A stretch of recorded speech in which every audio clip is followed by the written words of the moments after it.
How you doing, YouTube? Matt Massa Beer Reviews, back with yet another review. A little bit of a Chicago Based. That's what I'm talking about. Bodvia. I probably butchered that again. Based. Hop hopeful goodness in the form of Energy City Brewing's Hop Nawi. This is a New England style IPA. Vic Secret Galaxy hopped. Second Hop Nawi beer I have done. First one I'm going to post, but I've done another one before. But yeah, I'm kind of excited to give this a whirl because the first one was pretty damn tasty. So hopefully this one shows improves. Comes courtesy of Chuck. Thank you very much, brother. He sent me off a huge box of crazy bonkers Chicago Johns.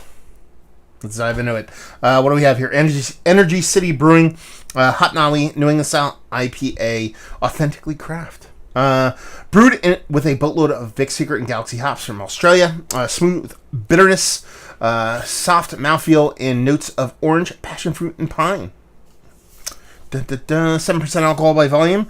Aboriginal Oceania hops. Yeah. Weirdness over there. Done and done. Don't see a date. Now he is a handcrafted tree bark canoe indigenous to Australia. So, I don't know if this brewery's whole shtick it was using kind of, Southern Hemisphere hops. I don't know. Being that this beer's called Nawi, it just could be just this beer, but we'll see what's what. Anyway, what do we have there? I mean, she's a bit darker than what you'd expect from like a classic. I use those air quotes quite lightly. Classic New England style IPA. She's got a rich kind of orange cord to it, a little bit of cataracty edges, but nothing too crazy. Definitely comes off slightly a bit darker than what you'd expect, and a nice kind of just off white head. Super tight back bubbles. So yeah, close enough. Let's get a nose. Yeah, I mean, you get the Southern Hemisphere hops that come off a little sticky, a little icky, a little weed-like. There's soft fruits, not really getting much as far as any specific kind of fruitiness. Yeah, it's just a kind of a fruit medley. A little bit of icky stickiness, both in a kind of ranky weediness and a little bit of soft onion vibes, too. Just barely on the edges, though. Very, very gentle. And it smells round, smells rich, smells robust. Nothing over the top in the nose, but let's see what the taste has. Cheers.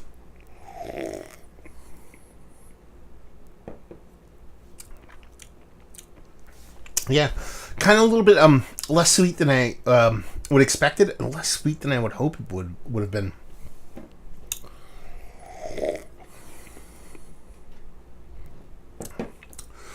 You get this nice, rich, biting bitterness. Has this kind of mango rindiness to it.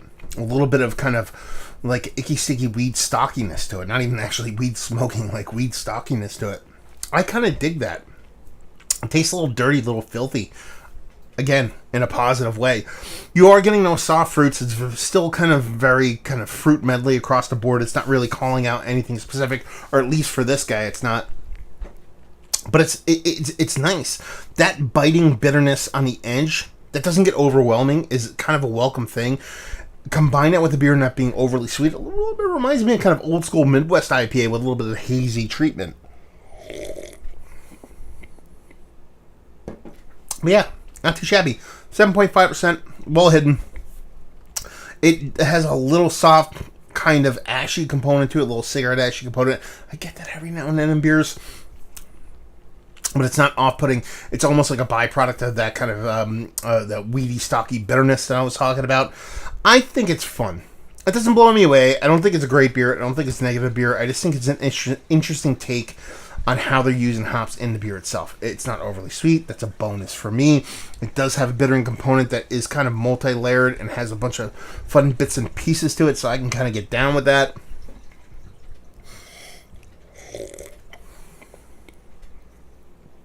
Yeah, I think it's fun, interesting. Doesn't blow me away. The more I drink it, I am getting actual like rich, real squeezed, fresh squeezed kind of mango.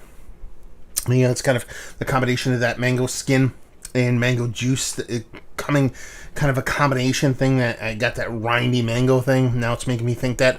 But the fruit component that it lays out is not overly sweet, and it tastes fresh. And by it tasting fresh, that means it not being overly sweet is what makes me think that it's fresh. Fresh squeezed juice isn't super freaking sweet. It's not like confectionery sweet or added sugar sweet like we're so used to with a lot of the beers, or I should say a lot of the actual juices that we get out there. So it comes off a little bit more authentic, a little bit more natural. I think it's fun. It's tasty. I would like another one of these. Just because I taste a funness potential in there, and I feel like I'm missing something. So, I don't, mindset, environment, maybe today was kind of shitty. It actually wasn't, but, every day's a little bit different. So whenever you have a beer, and, I mean, whether it blows you away, or it sucks, or anywhere in between, you should always drink a beer twice, at minimum.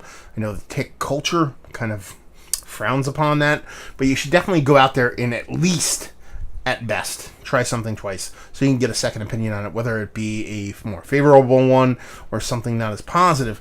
Let's get a better rounded idea about what you think about a beer. And I feel like this one, more than not, I think I might like it a little bit better a second time around, because I feel like there's flavors in there that's not hashed out. That could be can specific, but that's just me. So let's talk about it.